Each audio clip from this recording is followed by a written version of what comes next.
دیکھ رہے ہیں سٹی 11 نیوز پاکستان HD۔ مکوانا سے خبر شامل کرتے ہیں ہمارے نمائندہ ملک سرفراز علی کی رپورٹ کے مطابق جڑاوالا کے چیک نمبر 534 گابے میں 106 مربع سرکاری اراضی وگزار کروانے کے لیے 3 روز سے آپریشن ہو رہا ہے اور ابتدا 40 مربع اراضی پر کاشت فصلیں اور مکانات ختم کر دیے گئے۔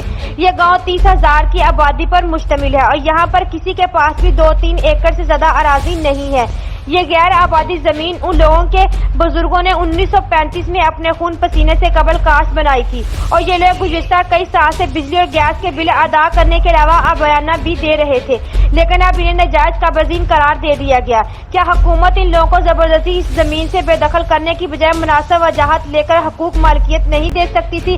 یہ صورتحال اس وجہ سے بھی افسوسناک یہ ہے کہ آپریشن بغیر کسی پیشگوئی نوٹس کے ساتھ شروع کیا گیا، جس کی وجہ سے کل تک اپنے صاحبان کے نیچے زندگی گزارنے والے یہ غریب لوگ آج بھی اپنی عورتوں، بچوں اور بزرگوں سمیت سڑک پر آ چکے ہیں، جبکہ ان کے گھروں اور فصلیں ریاستی طاقت سے نیست و نابود کر دیے گئے ہیں۔ 3 روز سے یہ لوگ کھلے آسمان تلے خوار ہو رہے ہیں۔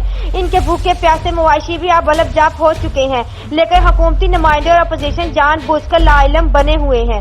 مزید خبروں کے لیے دیکھتے رہیے سٹی 11 نیوز پاکستان HD۔